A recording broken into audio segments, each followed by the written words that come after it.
అలానే మిస్సెస్రావు అల్లూరి సీతారామరాజు ఇంటర్నేషనల్ ఎయిర్పోర్ట్ని అంగరంగ వైభవంగా ప్రారంభించేశారు. ప్రధానమంత్రి నరేంద్ర మోడీ గారు జాతికి అంకితం చేశారు. అయితే ఇప్పటి వరకు విశాఖ ఎయిర్పోర్ట్కు ఉన్నటువంటి VTZ అనేటువంటి కోడ్ మారుతుందా మారదా?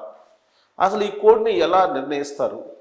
ఈ కోడ్ని మార్చకుండా అదే కంటిన్యూ చేస్తే అల్లూరి సీతారామరాజు ఇంటర్నేషనల్ ఎయిర్పోర్ట్ అనే ఒక పేరుకి గుర్తింపు వచ్చే అవకాశం ఉందా అనే దాని మీద మనం చూస్తే సాధారణంగా ఈ కోడ్ని ఎలా నిర్ణయిస్తారు అని అంటే IATA ఇది నిర్ణయిస్తుంది కోడ్ని.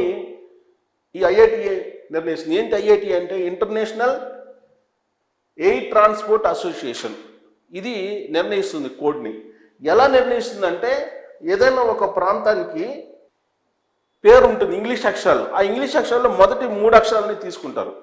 సపోజ్ హైదరాబాద్ ఉంది, హైదరాబాద్ని ఫస్ట్ 3 అక్షరాలు హైదరాబాద్ అని పెట్టారు.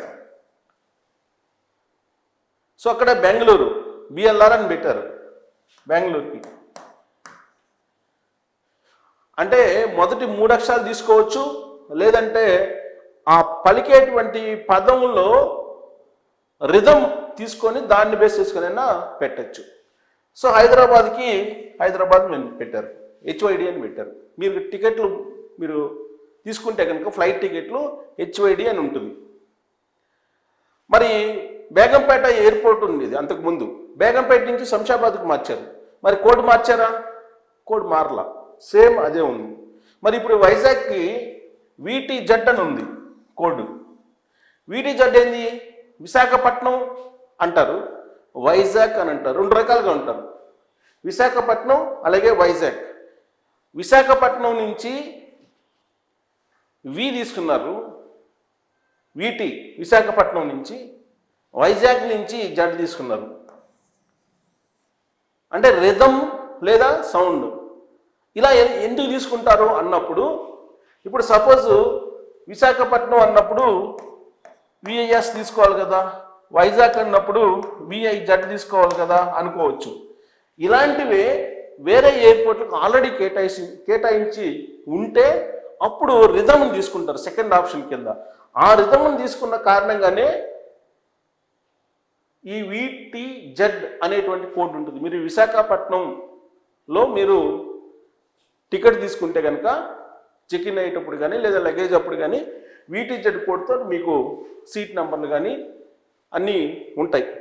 మరి ఈ VTZ అనే కోడ్ కంటిన్యూ అవుతుందా అని అంటే హైదరాబాద్ బేగంపేట నుంచి శంషాబాద్ మారినప్పుడు మారలేదు కాబట్టి ఇప్పుడు వైజాగ్ నుంచి భోగాపురం మారినప్పటికి కూడా ఎయిర్పోర్టు మారదు, ఇదే కోడ్ కంటిన్యూ అవుతుంది అనేటువంటిది వినిపిస్తూ ఉంది. అయితే ఇక్కడ రెండవది ఉంది ఏంటంటే ఇంకో కోడ్ కూడా ఉంటుంది. మీరు టికెట్ తీసుకునేటప్పుడు తెలుస్తుంది, ఇంకో కోడ్ కూడా ఉంటుంది. ఏం కోడ్ అది? ఇప్పుడు మనం ఇంటర్నేషనల్ ఎయిర్ ట్రాన్స్పోర్ట్ అసోసియేషన్ నిర్ణయించేటువంటి కోడ్ను మనం చూసాం. అలాగే ICAO అంటే ఇంటర్నేషనల్ సివిల్ ఏవియేషన్ ఆర్గనైజేషన్. ఇది ఒక్కొక్క ఎయిర్పోర్ట్కి ఒక్కొక్క కోడ్ని ఇస్తూ ఉంటుంది.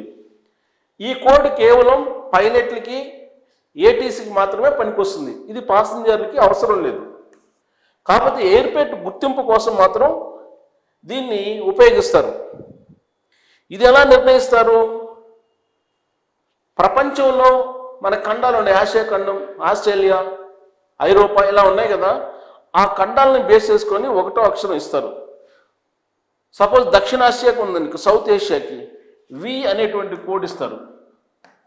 దక్షిణ ఆసియాకి V అనేటువంటి కోడ్ని ఇస్తారు. అలాగే రెండో అక్షరం దేశాన్ని సూచిస్తుంది. భారతదేశానికైతే O అని ఇస్తారు. అంటే భారతదేశం కోడ్ ఏంది? ICAO ఇచ్చేది VO. అంటే దక్షిణాసియా V అని ఇస్తున్నారు కోడ్. ICAO కన్ఫర్మ్ చేసినటువంటి కోడ్. ఈ కంట్రీకి తెలియజేసేదేమో O. భారతదేశానికి ఓ ఇచ్చారు. కాబట్టి అన్ని విమానాశ్రయాలు మీరు ఏ విమానాశ్రయానికి వెళ్ళినా కానీ ఇండియాలో విఓ అనేది ముందుంటుంది. ఐసిఏఓ ఇచ్చేటువంటి కోడ్. అదే ఉత్తర భారతదేశంలో కొన్నిటికి విఐ అని కూడా ఉంటుంది. ఉత్తర భారతదేశానికి కొన్నిటికి విఐ అని కూడా ఉంటుంది.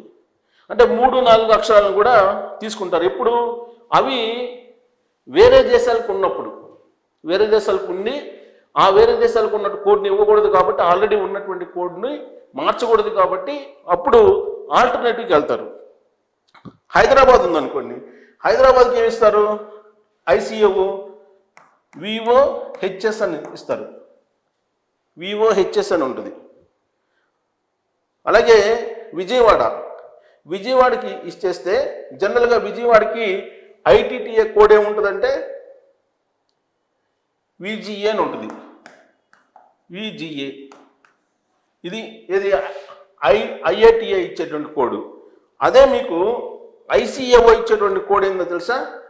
విఓ అంటే ఇండియన్ చూసేది ఈఓబిఎం ఇచ్చారు. అంటే ఇలా ఒక్కొక్క ఎయిర్పోర్ట్కి ఒక్కొక్క రకంగా ఇస్తారు. ఇప్పుడు వైజాగ్కి ఐసిఏఓ ఏమి ఇస్తుంది? విఓవిజెడ్ అని ఇస్తుంది. విఓవిజెడ్. సో కాబట్టి ఇప్పుడు కోడ్స్ ఏమిస్తారు అనే దాని మీద చర్చ జరుగుతుంది. విశాఖపట్నం అల్లూరి సీతారామరాజు ఇంటర్నేషనల్ ఎయిర్పోర్ట్ అనే దాన్ని జాతికి అంకితం చేశారు. అయితే కోడ్ మారుస్తారా అనే దాని మీద చర్చ జరుగుతున్నటువంటి క్రమంలో కోడ్ అయితే మార్చరు. అవసరమైతే ఈ ఇంటర్నేషనల్ సివిల్ ఏవియేషన్ ఆర్గనైజేషన్ ఉంది కదా, అది ఆ కోడ్ ఏమన్నా మారితే మార్చుకోవచ్చు.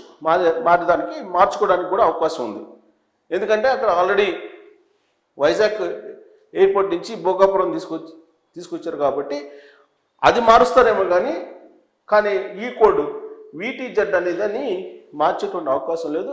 ఆ కోడ్ తోటే వైజాగ్ ఏ కోడ్ తోటి ఇప్పటి వరకు నడిచిందో అదే కోడ్ని ఇప్పుడు భోగాపురం ఇంటర్నేషనల్ ఎయిర్పోర్ట్కి కూడా కంటిన్యూ చేసేటువంటి అవకాశం ఉంది. కాబట్టి ఇంటర్నేషనల్గా అలాగే నేషనల్గా ఉండేటువంటి ఎయిర్పోర్ట్స్ ఏవైతే ఉంటాయో వాటి యొక్క నేమ్లో ఉండేటువంటి మొదటి 3 అక్షరాలు లేదంటే రిథమ్ని తీసుకొని అంతకుముందు ఉన్నటువంటి వాటికి కొలిడి కాకుండా, కాంట్రడిక్షన్ కాకుండా ఈ కోడ్లన్నీ నిర్ణయిస్తారు. సో ఇప్పుడు భోగాపురం ఇంటర్నేషనల్ ఎయిర్పోర్ట్కి విటిజెడ్ అనేటువంటి కోడే యాజ్ ఈజ్గా కంటిన్యూ అవుతుంది. దీని మీద మీరు కామెంట్ చేయొచ్చు. Thank you.